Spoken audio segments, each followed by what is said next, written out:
sure. Many people think divisional round weekend is the best weekend of the football season. We got both 1 seeds hosting the 6 seeds on Saturday.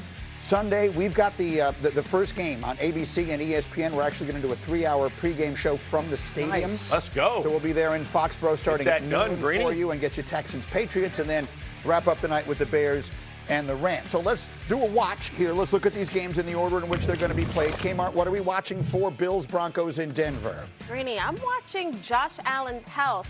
He was limited in practice, but in case you want to know what he's dealing with, a foot injury, knee injury, and a right finger injury, as if Josh Allen isn't having to carry the team by himself on this type of body. But also, who is he throwing to?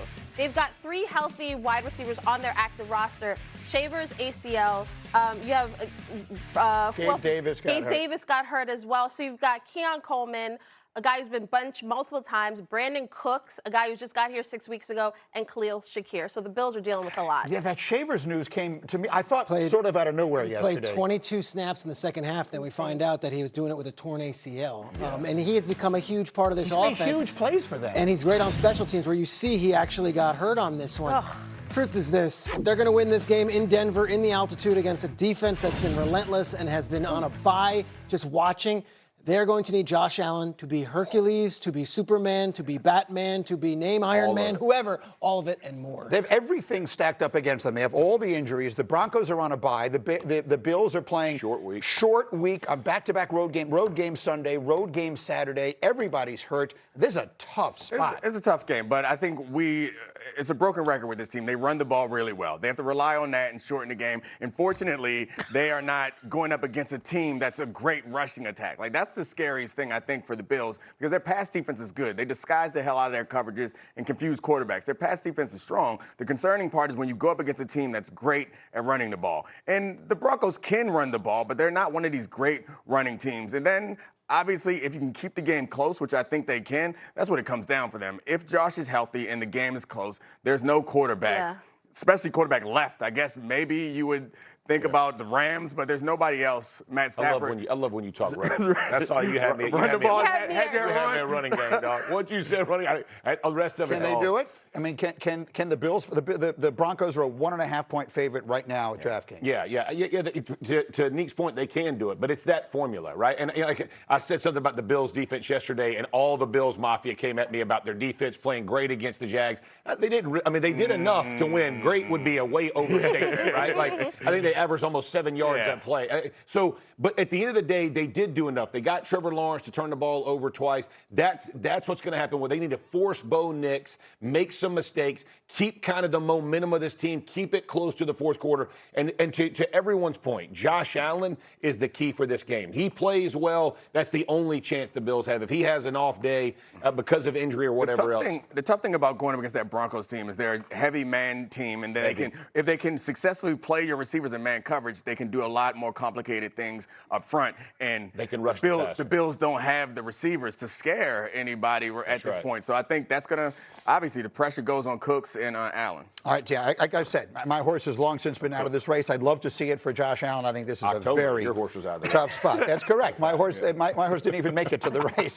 All right, here we go. Peter, you're next up. What are we watching for Saturday night 49ers at Seattle? This was the play of the weekend. This is Jawan Jennings from Sky Moore in a big spot to Christian McCaffrey. And my question is, can Kyle Shanahan keep this magic carpet ride alive? Amen. We know they lost George Kittle. Didn't matter. They were able to recover. They were without all these players on defense, and I don't think Fred Warner's going to be able to go in this one either. No. So you are talking about a team that's been depleted by injuries, and yet here we are with the final 4 teams in the NFC.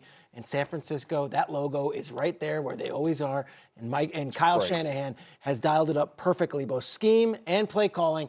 Can he keep it going one more week? Seahawks are a 7.5-point favorite right now at DraftKings. We just saw this game, 2 weeks ago? Right, in San Francisco, when the 49ers were playing for the 1 seed.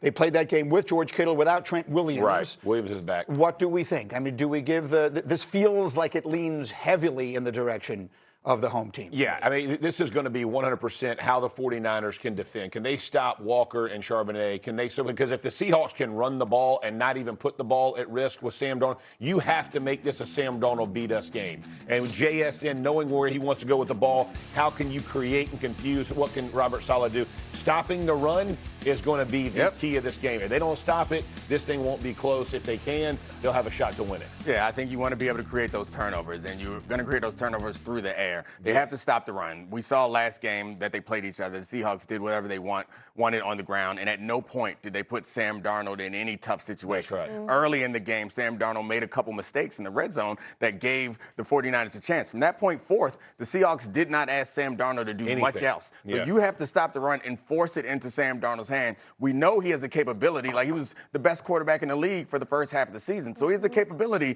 to kill you. But you much rather die that way. Yeah, and pressure hasn't been his friend. Than die watching Charbonnet run away from you.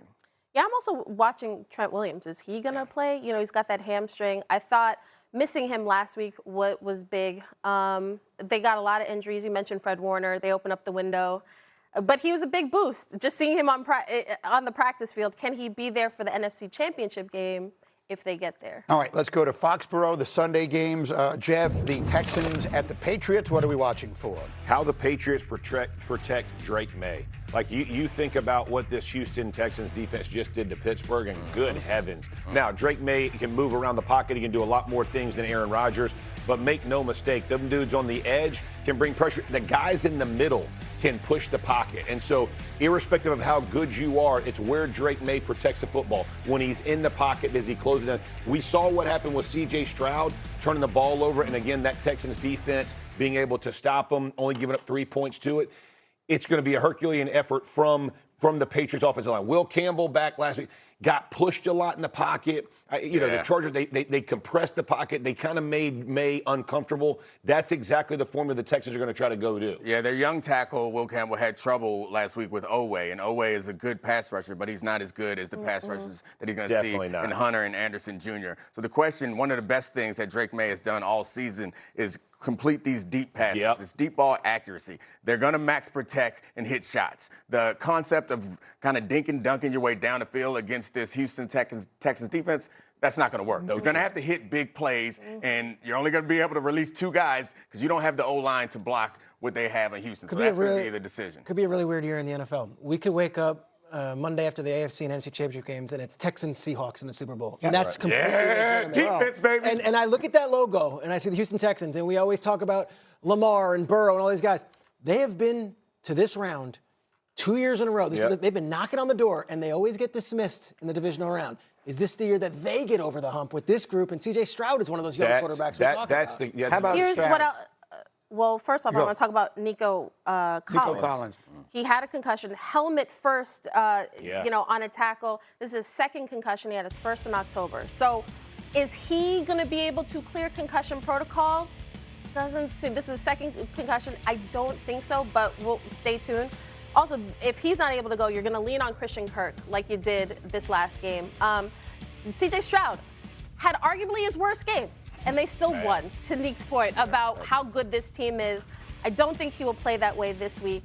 This will be a huge challenge for the Patriots. Other thing, the Patriots ran the ball real. The Steelers, Texans ran the ball. That's going to be a big issue. Can the Texans push the ball? Willie Marks, all that kind of stuff. Can he be that guy? The C.J. Stroud point is interesting because he had those 5 fumbles and it was ugly, but it wasn't as if he didn't also make big throws. Like the thing is, I would be somewhat encouraged if I was a Texans fan because 5 fumbles with snap drops, like that's something that's not going to reoccur. Only won 30-6. Yeah. I'm kind of hoping. So you said we could wake up and it's Texans Seahawks. I was on Good Morning America last Friday. They asked me for my Super Bowl pick, and that was my Super Bowl pick. I picked Texans Seahawks. They don't know over GMA. We didn't need to know you were on GMA for you to tell us your pick. Hey, Greeny, that's where I picked it.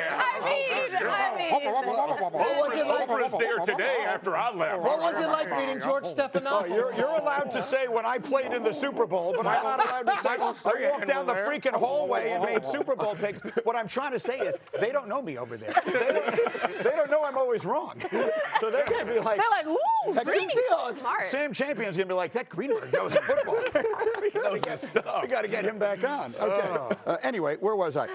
Rams-Bears is the last one Sunday night in Chicago. Dominique, what are we watching for? Well, the Rams have an answer for Loveland. The rookie tight end was the go-to guy. You can see as the game progressed, it was obvious that this offense is starting to be geared more around the matchup advantage that the Bears have with that tight end. And you combine a good rushing attack with play action and seam attacks with the tight end. Those attack the same areas. Linebackers and safeties are like consumed with the run game. They also are responsible for addressing the tight end. I think that that challenge is the challenge that's going to decide how close this game is. And you know, if you get to the fourth quarter, I know how good Stafford is. The Iceman's pretty cold too. Oh, speaking of Stafford though, he sprained his right index finger. That is his throwing hand. So the question of how will he feel? He was on Jim Gray's podcast. He did say, listen, I think his hand, it hit somebody's forearm. It got bent all the way back.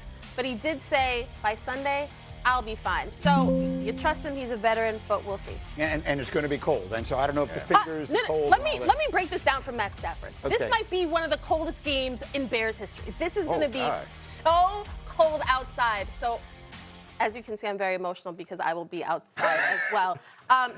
No one will feel good, particularly his finger, but he says he'll be able to sling it. The only good part of it is that I think we can all agree, she's on every week with us on Sunday Countdown, no one has a better array of hats your hats than will be Kimberly good. Martin does. Her hat game is so strong. Every single week, we look forward to you popping up on that screen to see what hat we've got going. So you're back in Chicago this Sunday night. I am back. Stay tuned to see what hat I pull out. They love to throw you in the cold games. Bears-Rams. Yeah, last 2 years, the Rams were on Super Bowl charges down the stretch of the season, and they fell short in Detroit, and Stafford wasn't able to complete a pass at the end. And then last year, of course, famously, Jalen Carter gets into the backfield. They're one pass short. Last week, these are the ones from last couple of years. Yeah. Last week, him completing that Parkinson pass, that was him finishing the job. Yeah. That was, hey, we're going to go on this year, and you're not going to stop us when it matters most. We're going to actually get over the hump. There's going to be a lot of stats you're going to read, and I'm sure Hembo's going to go big on it. Rams in cold weather, Rams in cold weather. Jared Goff and Todd Gurley's performances has nothing to do with this Rams team. Puka's tough as nails. Kieran Williams played in cold weather his entire college career. So did Corum, and Matthew Stafford actually plays quite well. Go watch the games in the outdoors against the Giants and Jets in recent years. Yeah, the way the Panthers played the Rams at the last drive, I wasn't a huge fan of them. I felt like they gave a lot of freedom to Matt Stafford. You know what I mean? It's going to be interesting. I'm going to see how, because you got a very opportunistic defense over on the, how do they challenge it? Do they press up on it? What's that going to look like? Sweat getting to them. I mean, there's some great matchups. It's going to be a lot of fun. I think from the Rams' perspective, running the ball. There it is. Like that's the reality. Like, and you said about that. If those two backs get going downhill, it's an all-day affair for the Bears. They do not want to be in that world. They better thicken up and go play hard to stop that run game. It's going to be cold. Coming up, Mike Tomlin drops the mic in Pittsburgh. What's